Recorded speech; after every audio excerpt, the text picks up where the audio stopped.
días. Recibimos hoy en Telescuela Técnica una grata visita, un grupo de artistas plásticos que por otra parte después cuando ustedes lo podrán advertir a través de otros planos que dará la cámara también han engalanado con sus obras este estudio de Telescuela Técnica, es decir, dándonos un decorado muy particular.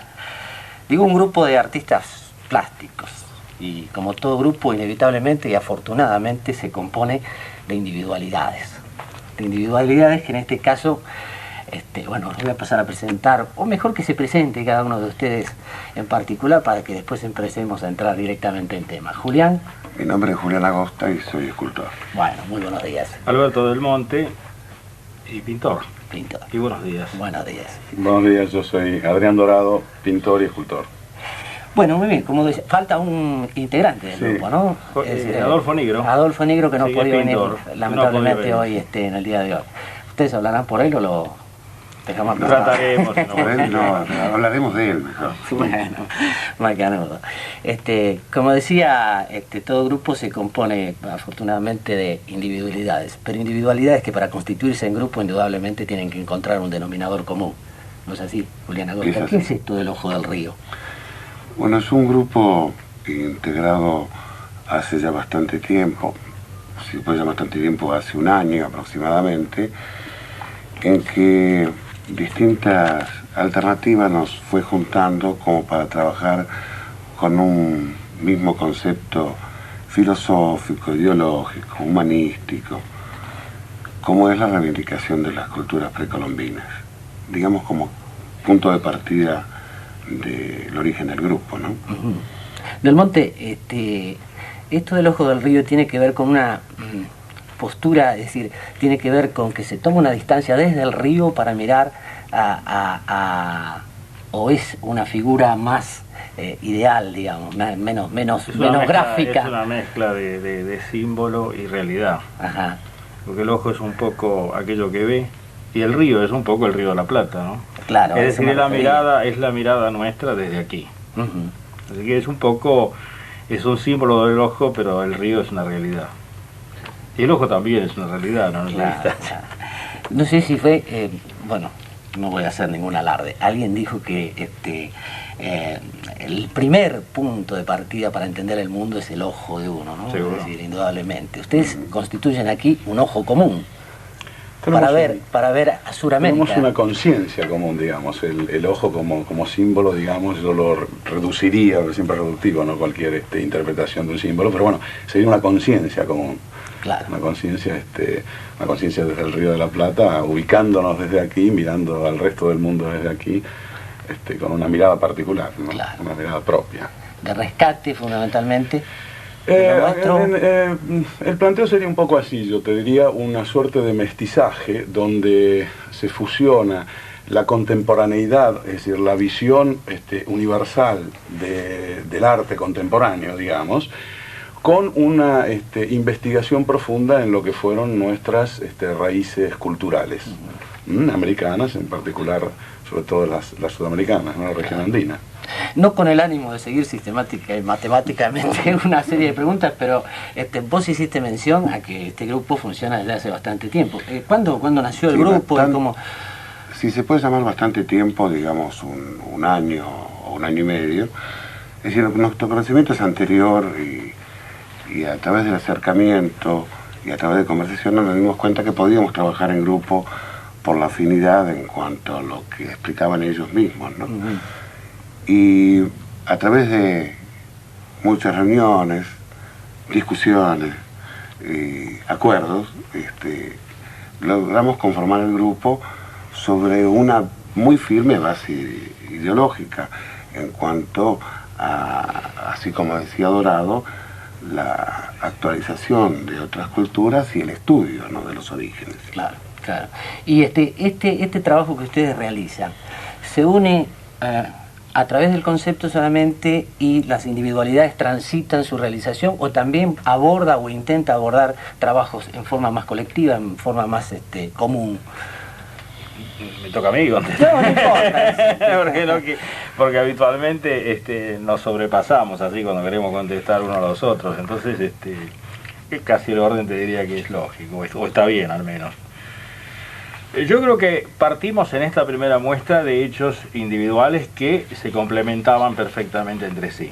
Es decir, nosotros no trabajamos obras específicamente para esta muestra, sino que sí trabajamos en común en el sentido de que estuvimos visitando las obras, los talleres de nosotros mismos, cambiando impresiones, ideas a los efectos de establecer qué obras tenían diálogo entre sí. Ese fue, digamos, el planteo. Lo que sí teníamos previsto en reuniones previas es también trabajar obras en común o planteos en común generales en futuras muestras. Pero para ser sinceros, en esta primera exposición fue realmente una selección de obras individuales, pero que tenían diálogo entre sí. Estamos hablando de una primera exposición que la teleaudiencia, en realidad, salvo algunos, pueden no conocer. ¿Cómo fue esa primera exposición y qué otras perspectivas tienen de organizar muestras similares? La primera exposición, que fue, digamos, el lanzamiento del grupo como tal, se realizó entre julio y agosto de este año en la Fundación Banco Patricios. Fue una sala grande, una sala que albergó muy bien y cómodamente no solo nuestras obras, sino además las obras que nos prestaron el Museo de la Plata, la División de Arqueología, porque la idea era un poco ver, mostrar, digamos, los puntos en común que podíamos llegar a tener nosotros como artistas contemporáneos en este lugar con aquellos artistas anónimos de las culturas pasadas, ¿no es cierto? Entonces fue muy lindo porque hubo una introducción hubieron manifestaciones de todo tipo, desde cerámicos, textiles, en fin, fue muy interesante. Qué lindo. Yo les voy a pedir una pequeña pausa y enseguida continuamos conversando. ¿Cómo no? Bueno. Acá no. Esto, dígame. Vamos a hacer... Sí, sí.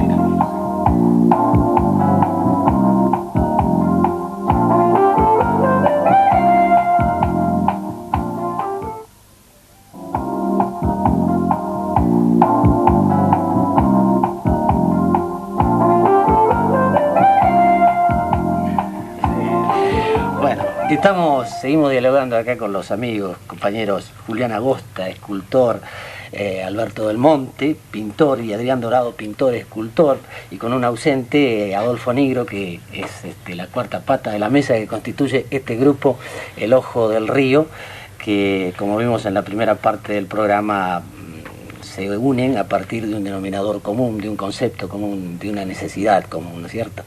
Quedó algo medio pendiente, Dorado, en el bloque anterior. Yo te preguntaba, bueno, cómo había sido esta primera presentación que ustedes habían realizado con el auspicio de Banco Patricios, y qué perspectiva había de alguna otra exposición y si iba a mantener más o menos las mismas características, porque a mí me pareció como muy interesante esto que vos decías, que también complementaron la muestra con estas otras referencias que hacen a lo que ustedes persiguen. Sí, fundamentalmente en un comienzo era importante que se diera esta posibilidad de analogía, digamos, o de ver cuál era la fusión o la fuente de inspiración, o en fin, se puede llamar de muchas maneras, la influencia del arte precolombino, digamos, ¿no?, en nuestro trabajo.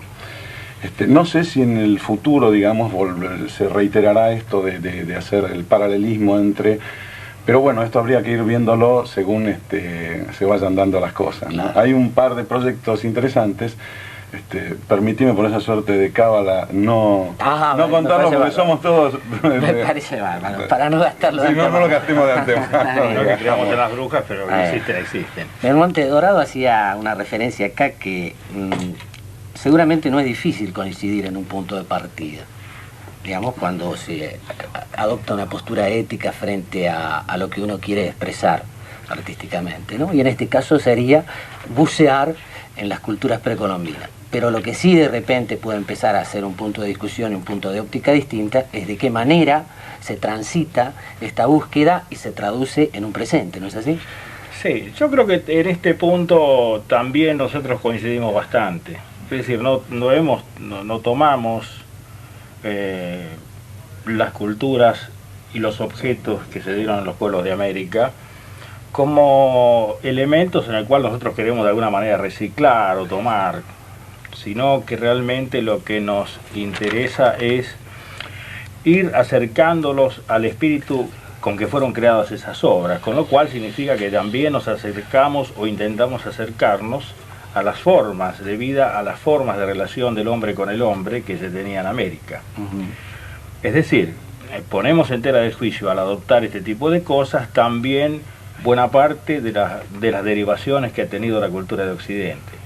Es decir, que termina o que culmina, como estamos viendo, en cierto modo, en el deterioro o la destrucción del planeta. Es decir, evidentemente esos pueblos de América tenían un tremendo respeto y una tremenda relación con el otro, con el ser humano y con la naturaleza. Es decir, nosotros creo que también lo que nos interesa no es solamente el objeto artístico, sino también el modo de vida, el modo operativo que tenían esos hombres para relacionarse con los hombres y con la naturaleza. Es decir, nuestra posición en definitiva no es solamente estética, sino ética. Claro, claro. Y en función de eso me venía a la mente, y otra vez me pasa como antes, no me acuerdo. Creo que en definitiva tampoco importa, porque lo que importa es el concepto. También recuerdo que alguien señaló que América desde un punto de vista ha sido descubierta, pero desde otro punto de vista ha sido cubierta. Ha sido cubierta. Y entonces tal vez ahí es donde de repente aparece con nitidez, digamos, este planteo que ustedes hacen. Pero ¿cómo se ubicaría esto en relación ahora, a la actualidad, a la época y al país, digamos, lo que ustedes están proyectando? Bueno, no quiero seguir usurpando. Siga. No quiero seguir usurpando demasiado. No, yo entiendo que no es solamente en nuestra posición, digamos, con respecto a la imagen artística, sino nuestra relación incluso con el medio. Y por medio entendemos el medio también en el cual debemos operar los artistas plásticos. Es decir, yo creo que debe haber o en lo posible, en lo más que se pueda, la existencia de una conducta. Creo que los jóvenes en la Argentina, como los jóvenes en América, están esperando conductas, signos que revelen la posibilidad de un crecimiento a partir de pautas nuestras y a partir de normas éticas que realmente dignifiquen al hombre como tal. Esto, presupone un ideal, ¿no es cierto? Presupone bases... Una utopía. Claro, yo lo hacía, pero lo mencionaba a propósito, y disculpame que te interrumpa, porque tenemos esta importación del pensamiento de países hegemónicos con el posmodernismo, con la muerte de las utopías, que posiblemente sean muy adecuadas para sus posiciones políticas, ideológicas y demás, pero que no nos caben a nosotros en realidad, ¿no es cierto? Nosotros, como debemos forjar aún mucho, creo que tendríamos que apoyarnos en utopías. Bueno, y un poco era el tema de lo que estábamos hablando. Tal vez si esto forma parte... Perdón, ¿ibas a decir algo? No, sí. Es en definitiva la búsqueda de un pensamiento propio, que a veces carecemos, porque... A apuntar. Fíjate vos que nos hemos acostumbrado a pensar de nosotros desde el pensamiento de afuera, ¿no es cierto? Hoy mismo te voy a hacer un raconto muy chiquitito. Hoy mismo la Universidad de Houston está haciendo una especie de evaluación para hacer tal vez una muestra, tal vez no sé qué, acerca de las influencias de un maestro latinoamericano como fue Torres García en el Río de la Plata. Pero es la Universidad de Houston, que nos ve desde allá. Claro. Es decir, esta es una elaboración, un pensamiento que debimos haber planteado desde aquí nosotros, o en todo caso del Uruguay, pero no desde Houston, porque eso equivale a pensarnos desde afuera, con el correlato de equivocaciones que eso puede traer. Y nosotros debiéramos pensarnos desde nosotros mismos, en todos los aspectos, indudablemente. Este es el aspecto ideológico que decía él, ¿no? Claro, porque a lo mejor en una simplificación generalmente se entiende con el fin de las ideologías o la determinación de que las ideologías no existen más, a lo mejor relacionándolas con ideologías de tipo político o meramente dogmático, y para nosotros en realidad, como continente, diría yo, se me ocurre que la ideología tiene toda la relación con lo que puede ser la búsqueda y la afirmación de la identidad. Claro, en realidad no puede haber fin de la ideología en cuanto a lo nuestro compete, porque si nosotros estamos hurgando aún para buscar los orígenes, ¿cómo es posible que se haya terminado la ideología? Si todavía no empezó, Claro. Si todavía no se ha desarrollado, ¿cómo puede ser que terminó? ¿No ha sido nuestro turno todavía en Claro, el mundo? Entendemos que no. Entendemos que no. No hemos tenido oportunidades. Hubo agentes externos que hicieron esto, ¿no? Para que lo nuestro no se destacara, para que lo nuestro muriera, ¿no? antes de nacer, fue abortado, Sí. digamos. De todas maneras, también se me ocurre que a esta acción externa, que hasta puede tener su justificación vista desde allá, es decir, también se crearon a veces, o muchas veces, condiciones desde aquí para que esta acción prosperara, Por supuesto. digamos, Bueno, pues, Desde ahí luego, todo. son muchos los Pero factores aún- que han intervenido. sí, sí, Pero aún está el desconocimiento de Torres García, como decía él, de que no se lo tocan las escuelas, prácticamente pasan sin conocerlo.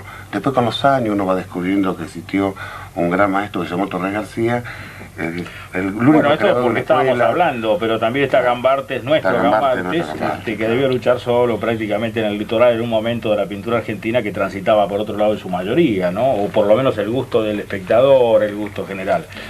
Y también estuvo Tamayo, y está Tamayo en México, y también está Lam en Cuba, y también está Guayasamín, en fin, hay muchos nombres que podríamos nombrar que son nuestros maestros, Claro. que podemos realmente inspirarnos o partir de ellos para hacer una obra, ¿no? Sí, yo me refería que aún siguen ocultamiento de estos Sí, maestros. sí, sí. A esto me refería, ¿no? Que no. El desconocimiento es específico, o el conocimiento, mejor dicho, es específico en cuanto a nosotros, lo conocemos por la tarea específica. pero no existe la debida difusión y Exactamente. ampliación del conocimiento de Eso todos no, los temas. no, ninguno. Además, fíjate, sí. Les voy a pedir, perdón, Sí. una breve pausa y ¿Cómo no? en el bloque siguiente continuamos. ¿eh? ¿Cómo no? Sí, sí, sí. Y además ya tenemos que cuidarnos porque tenemos acá en este punto que es muy lindo.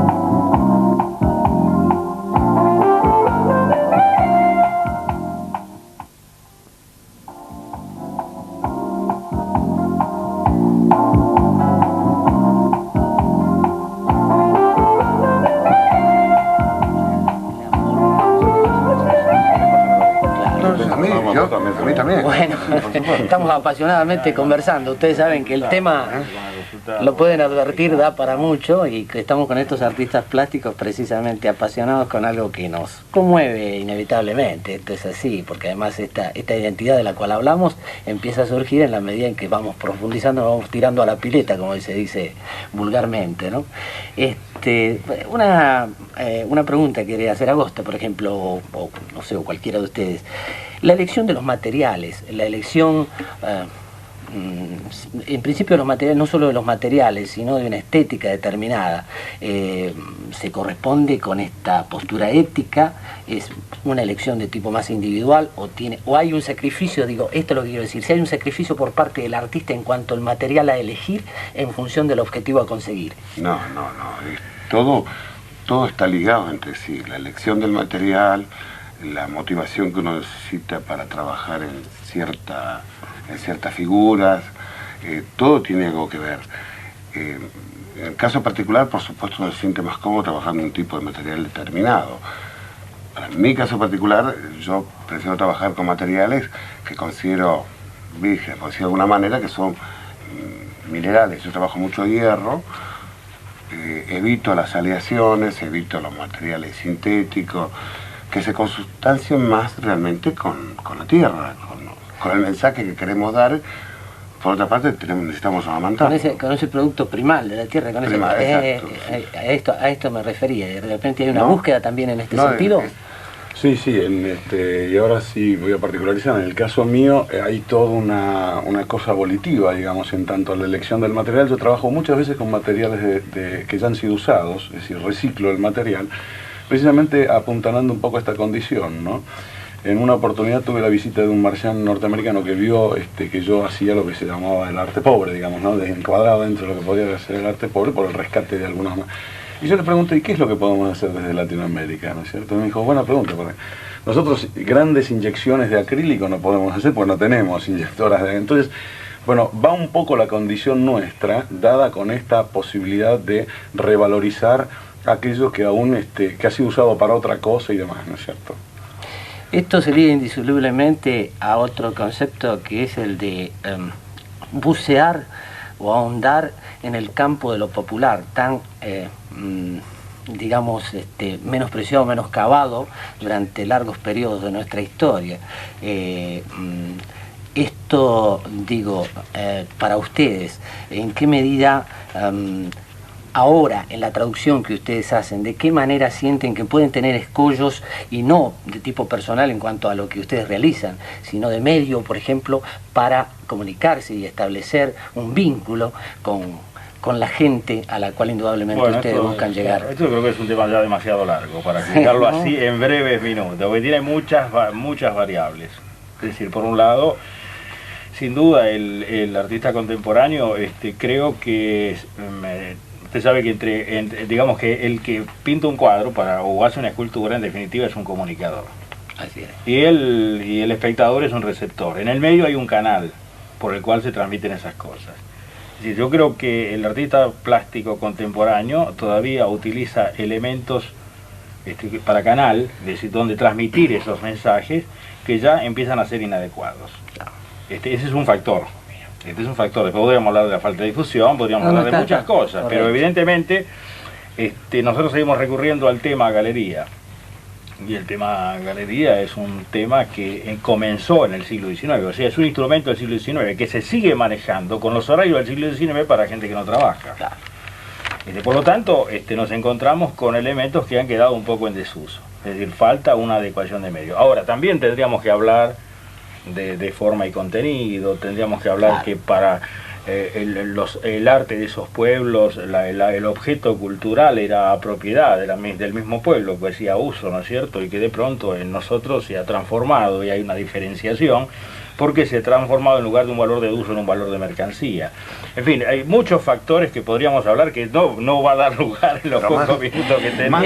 Una sola aclaración, más que la falta de difusión, yo diría que la falsa información, así como las galerías es un sistema del siglo pasado, la información que recibe la gente en general también es renacentista, que no tiene nada que ver con nosotros, ni con nuestros días, ni con la actualidad. Se ha hecho una idea muy concreta, por ejemplo, para sintetizar y cerrar este diálogo, es la idea muy concreta de que, por ejemplo, el arte plástico es un arte representativo, y no es representativo, es presentativo, y eso no ha quedado claro.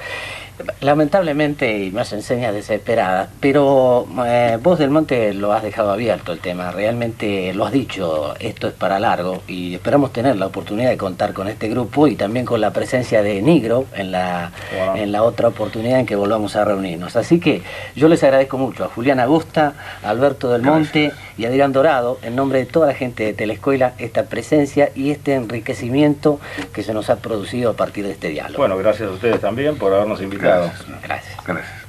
Una pausa y enseguida volvemos.